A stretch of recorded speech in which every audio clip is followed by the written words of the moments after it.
So the topic for today is about betrayal. In this particular passage, Jesus predicts his betrayal. Before that, Jesus predicts his death. Now he predicts his betrayal. What is betrayal? In this passage, we'll learn how Jesus handled betrayal. And then, if Judas is the betrayer or the traitor, is he responsible? What part is he responsible? Did he have a choice? And if we take it personally, in the past, we have been betrayed or we betrayed someone. Now we recall that maybe it's a friend, maybe a family, maybe it's a relative, maybe it's a co-worker, or a boss that promised something and never followed it through. Now, I look at the dictionary, and betrayal is defined as intentional breaking, intentional violation of an existing trust, existing confidence, or a presumptive contract. Now, there are many forms of betrayal. And when we look at the synonyms of the word betrayal, these are the words that will come to mind: treachery, treason, infidelity, disloyalty, dishonesty, trickery, deceit, backstabbing, double-faced, two-faced, unfaithfulness, and many. One psychologist termed this betrayal as a relational wound, a deep wound in relationship. When does it occur? It occurs when someone we trust and when someone we are vulnerable with causes hurt or pain to deal with. And it left us a shock to deal with the betrayal. While the acts of betrayal takes many forms, such as one you see in the board, the result is the same. It's an internal conflict within. Pain, hurts, conflict, a profound sense of loss and question. But the scripture defines betrayal primarily as the breach of trust, disloyalty, unfaithfulness to relationship. There are key concepts, there are key words for betrayal in the biblical lexicon. These are the words treachery, deceit, infidelity, unfaithfulness. First is treachery or deceit. It comes from Hebrew word ma'al. Ma'al or bagad. Often you see this in the King James Version, dealt treacherously or act deceitfully. Those were the phrasing for treachery, deceit. But it describes violations of trust, violations of confidence, a breaking of covenant, a breaking of vow, such as in marriage, or a sacred agreement, such as Israel's covenantal relationship with God. So treachery. Another key concept in the biblical lexicon is infidelity. We understood it to be turning away from a loyal or covenantal relationship with God. Turning away and then pursuing others. Like what we have studied in the scripture last time with Brother Julius. Idolatry is a form of infidelity. They turn away from a God who opened the Red Sea and let them walk. And then a couple of days later, they pursue and make a golden calf. Infidelity. Another word is the Greek word apostasia, which is apostasy. Translation in English is defection, rebellion. Apostasia is stepping away from a known truth or forsaking a known faith or allegiance. Apostasia or apostasy. The last key concept is the double dealing. or guile, another translation in the King James, guile, which means intentional deception. Being two-faced. Wow, that is a good term in Tagalog, doble cara. Two-faced. Okay? Heads and tail, cara, cruz, something like that one. Now let's move on to the Old Testament in order to further deepen our understanding that betrayal is defined as a violation or a breach of relationship, a covenant. So I alluded a while ago, the first one is bagad or ma'al, which means they act deceitfully, they dealt treacherously, they were unfaithful, they broke the covenantal commitment with God. And we can find it in Psalms 55 and Jeremiah 3:20. Another word is pesha, which is translated as transgression or rebellion. So every time we see and we read the word transgression, rebellion, and treacherously, they are all connoting and giving us the concept of betrayal. And Amos chapter 1 and 2 uses the word betrayal. Okay? Now, the next one is the word in the New Testament, which is called paradidomi, meaning to hand over, to deliver up, or to betray. And Mark 14 records that when Judas Iscariot went to the chief priest and colluded and agreed price of 30 pieces of silver. That is paradidomi. Now, when used as a noun, is prodotes, which means a traitor or a betrayer. Luke chapter 6 and 2 Timothy 3, which means in the last days, difficult times will come, for people will be treacherous. That's the word. Reckless and conceited, lovers of pleasures more than lovers of God. Now, Pastor, are there any example of betrayers or traitors in the Old Testament? The New Testament, we know already the answer. What about in the Old Testament? There are many. But I'll just give you 4. Okay? One is Joseph's 10 brothers.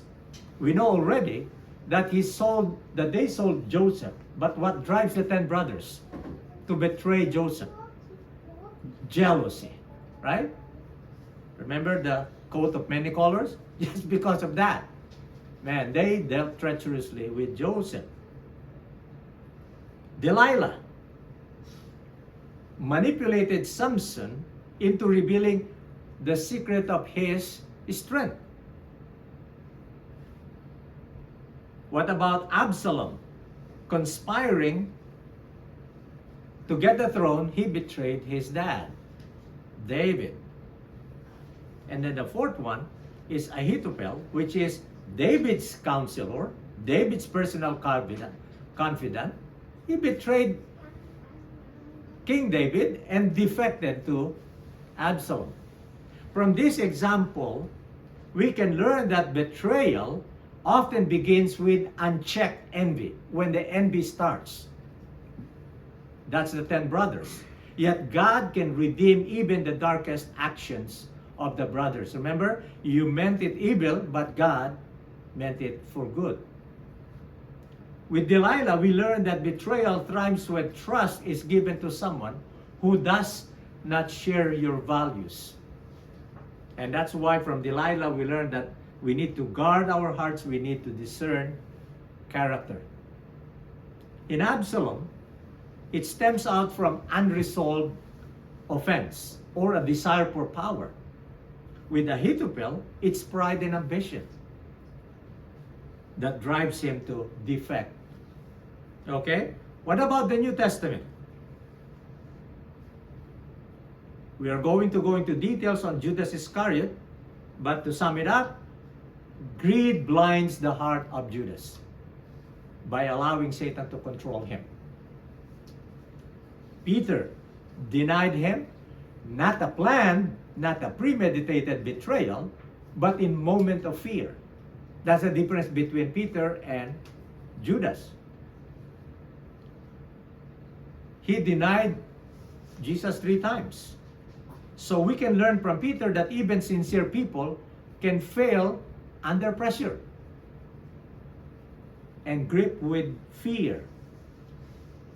The group of chief priests, religious leaders, the Sanhedrin, they have a calling to teach people about the Torah and its application, but they all betray their calling as religious teachers. So, these are the living insights from the betrayer's example in both Old and New Testament. The reality is, betrayal often comes from those closest to us. Is it that scary? Like Joseph's brothers, 10 brothers. Like Ahithophel, the personal confidant, and Judas. But motives matter because these motives drives people to betray someone else. What are some? Envy, Joseph's brothers, greed, Judas, pride, Ahithophel, fear, Peter. So we are challenged to examine our own heart regularly because small sins grows into a devastating actions if left unchecked. God can redeem betrayal for His purpose. What does it mean? He can allow you to experience the pain, the grief of being betrayed, but He can turn it around for His purpose. And the best example of that is Jesus Himself. When He allowed Judas. Joseph is another example. He allowed Joseph to be sold, imprisoned, and yet those sufferings saved the nations. Judas' betrayal led Jesus to the cross. If not Judas, would probably ask, then there will be another one. Betrayal destroys the betrayer. Ahithophel and Judas both ended in despair. Later on, I'm going to challenge you. What's the difference between Judas and Peter? Judas betrayed Jesus. Peter denies Jesus. Later on, we'll talk about it. Failure doesn't have to be final. Peter's denial became a doorway to deeper humility and leadership. Remember, after he repented and he was restored, he preached.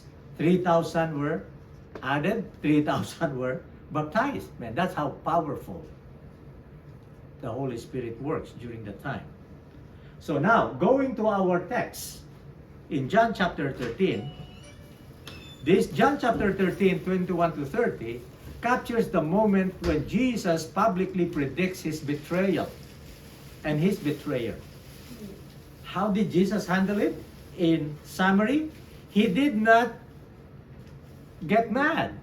Imagine that. And then, He did not retaliate to Judas right away. Or, He did not shout in rage or lashing out someone. Instead, Jesus shows deep spiritual distress that, yeah, He was grieved and in pain, yet He offered Judas a final gesture of love, washing the disciples' feet and serving Judas in the Last Supper. So in verse 21, we read, when Jesus had said these things, He became troubled. Notice the word, troubled in spirit, and testified and said, truly, truly, I say to you that one of you will betray me. Wow. Coming from Jesus' words. So in here, Jesus experiences deep emotional pain over impending betrayal plus the crucifixion. The betrayal from a closest friend, yet He maintained His sovereign control over the current circumstance.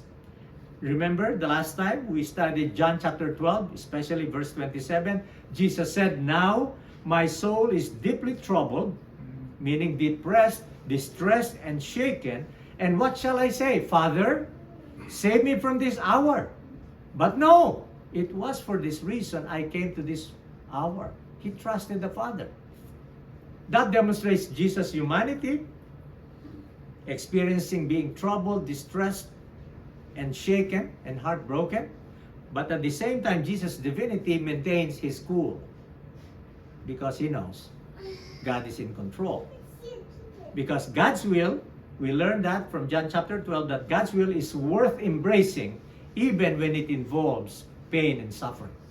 God's will is worth embracing even when it involves pain and suffering. In that chapter 12, and even fast forward, Jesus chose obedience over self-preservation. Jesus, unlike fleeing from suffering, no, Jesus chose surrender over betrayal by submitting to the Heavenly Father. Isn't that wonderful? That Jesus experienced human betrayal.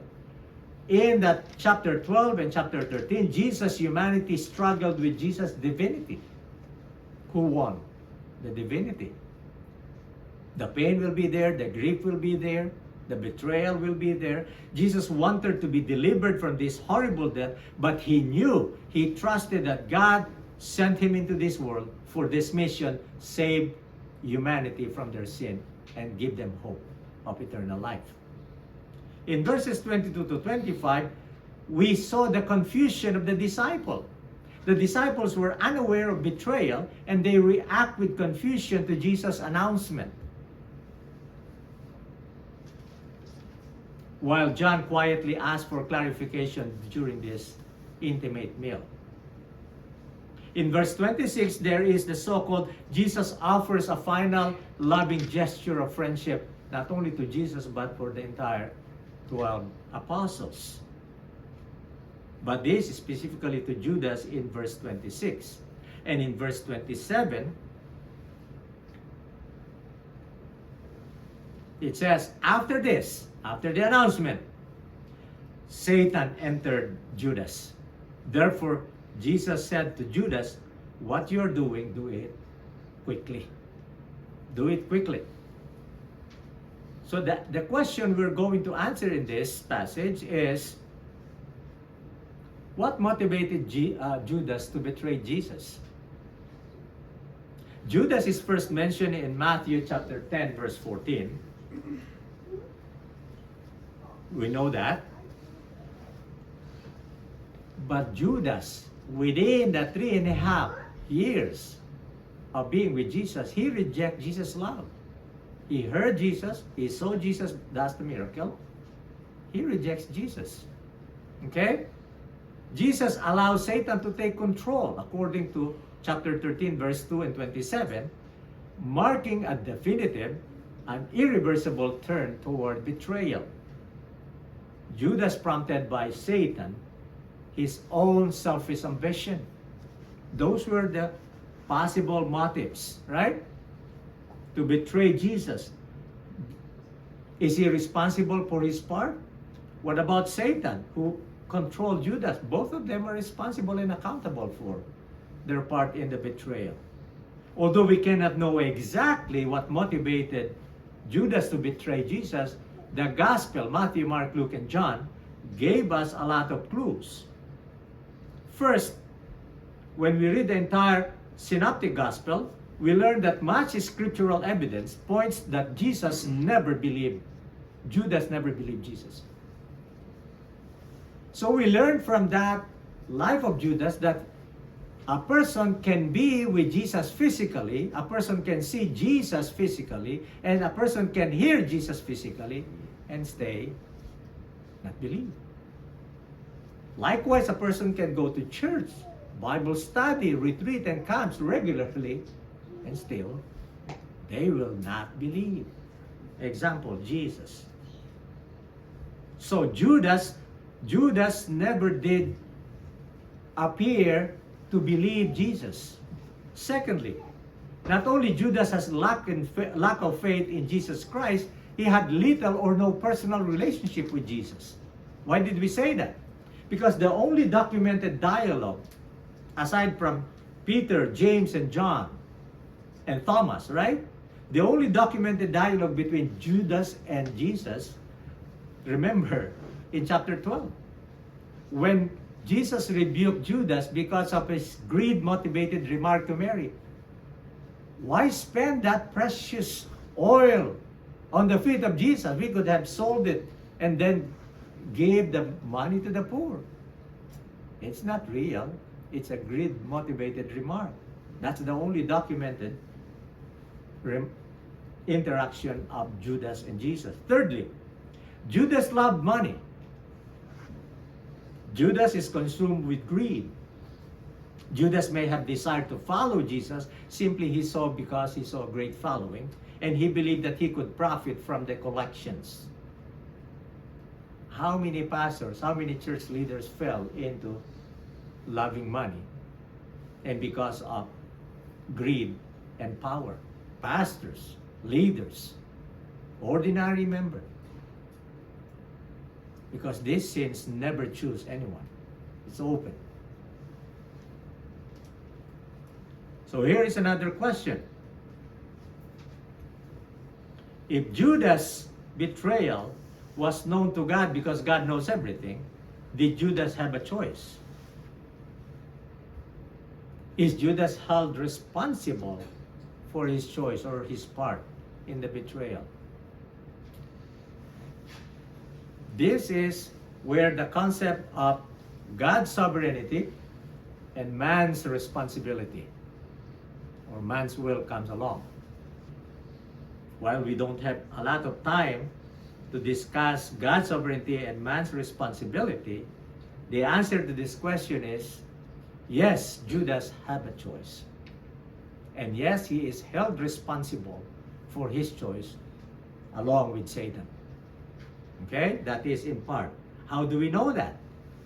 Satan entered Judas, and God's foreknowledge know about it, and in no way supersedes Judas' ability to make him or give him a choice. Rather, what Judas would have choose eventually, God saw as if it was the present observation, and Jesus made it clear that Judas was responsible for his choice when he says, "I tell you the truth, one of you will betray me." It's a done deal because he made a deal already with the chief priest. And notice that Jesus characterized Judas' participation as betrayal. Regarding accountability for this betrayal, Jesus said, "Woe to that man," in Mark 14, "Woe to that man who betrays the Son of Man.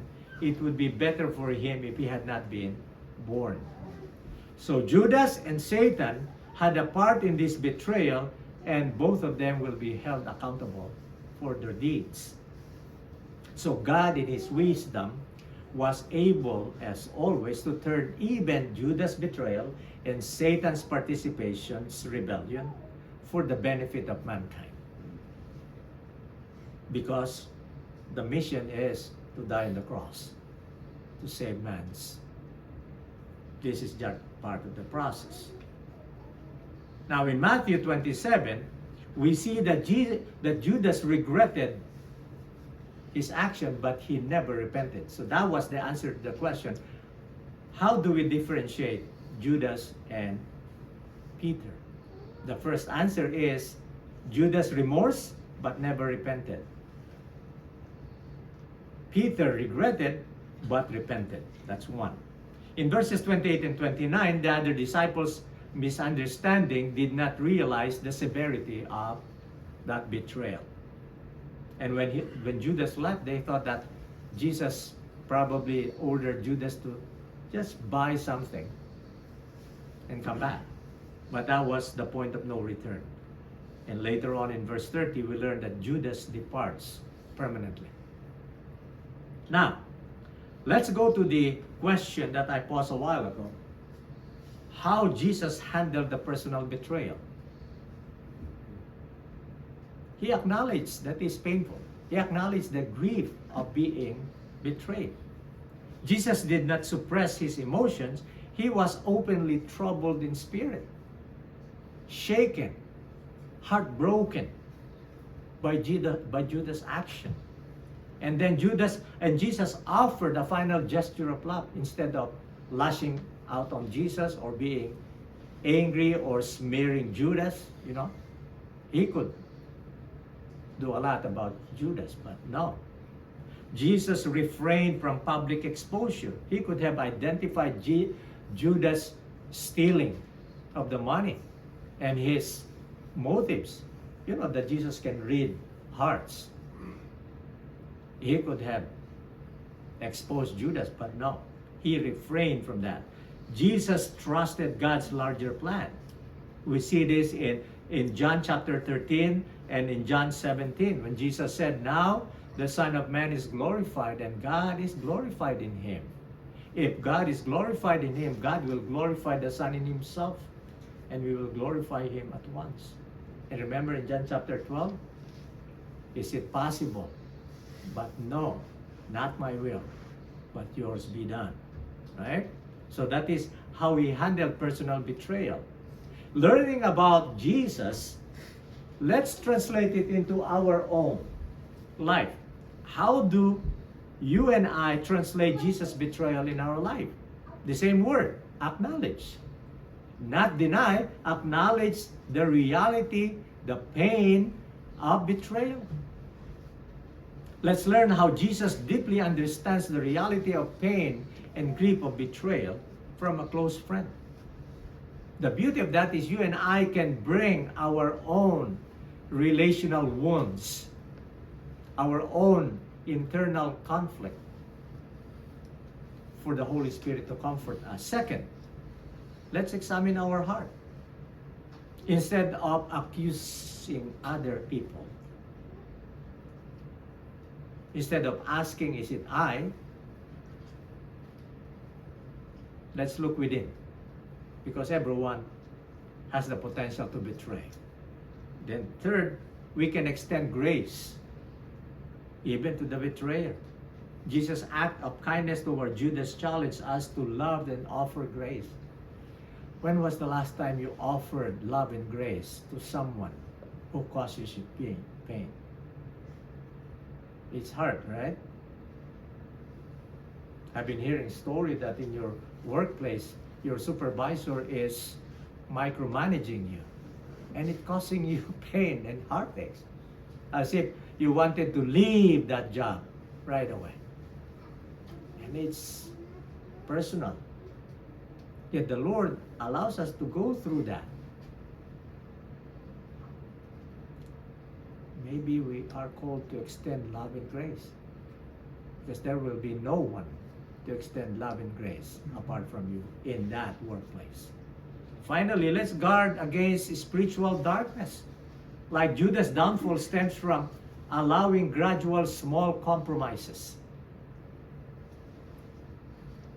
Let's guard our own heart. In Proverbs 4:23, above all else, guard your heart, for everything you do flows from it.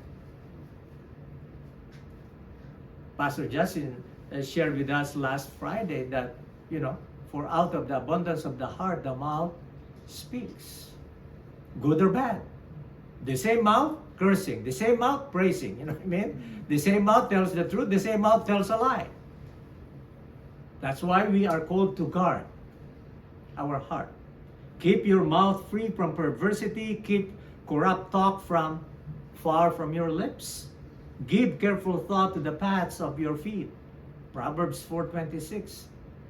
Jesus handled personal betrayal not with viral retaliation. People nowadays in our century, when you're angry with someone, you use Facebook to lash on them. Jesus is saying, no, don't do that. Don't use social media to lash out your anger at someone. Jesus is the example. But with deep sorrow and radical grace and unshakable purposes, Jesus responded with love and grace. So hard, right? The second part of this. Expect betrayal from a close friend, a close circle. De-escalate the urge to retaliate. It's always easy to shout back when somebody shouted at you, because it's human reaction, sinful human reaction. But we need to de-escalate this. We need to mirror Christ. We need to reflect Christ by refusing to weaponize the betrayer's secret.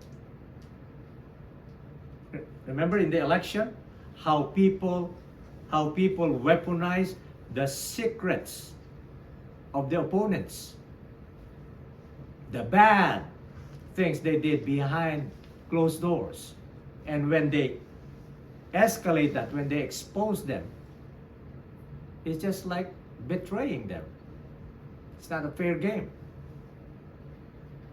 Keep your hands clean. Keep our hands clean by saying, reflecting the character of Christ, mirroring the character of Christ.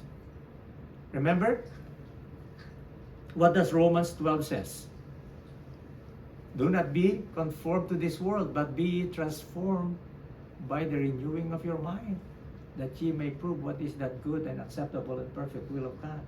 Another word is, we need to mirror and reflect Christ in words, in deeds. When we look at the mirror, we see Christ, not ourselves. When people look at the mirror, they see Christ. That's why if people mistreated us in the workplace and we give them the mirror, they saw Christ. I know some of you are hurting in the workplace, being mistreated, but we haven't been mistreated just like they mistreated our Lord and Savior Jesus Christ. We've never been beaten 40 plus 1, you know what I mean? We've never been to carrying the cross in the Via Dolorosa. We've never been hanged for 3 hours from 9 till 12. No. But we are stressed and distressed. What else? Refrain the pain and purpose, meaning we have to trust God that He can turn our betrayed feeling, pain and grief, into spiritual maturity, and it will be an avenue for our growth. Nobody wants pain. Nobody expected pain. But when God allows us to go through that, when we are enrolled 3 units of pain in our workplace and 3 units of pain in our family, man, we need to graduate with flying colors. We need to pass those tests. In closing, would Jesus have forgiven Judas? What do you think? If Judas remorse and returned the money, would Jesus have forgiven him? You know my answer? I would like to suggest to you, absolutely yes. How do I know that? Look at the contrast again. Let's close on this. Judas betrayed Jesus. Peter denied Jesus 3 times. The same word, sin. Judas remorse but did not repent. Peter regretted what he did but repented. After this, Judas remorse, he hanged himself. After Peter repented, man, he became a powerful preacher to the Gentile or to the Jews. And he had no label of being the son of destruction, doomed to damnation. But both Peter, or Judas and Peter, both traveled with Jesus 3.5 years. They both heard Jesus preach. They both see Jesus perform miracles. They ate with Jesus. They slept with Jesus. They traveled with Jesus. Peter believed Jesus and called Jesus my Lord. But Judas called Jesus teacher, never professed my Lord. I hope and pray that when we say Jesus my Lord, we will not betray him in any way.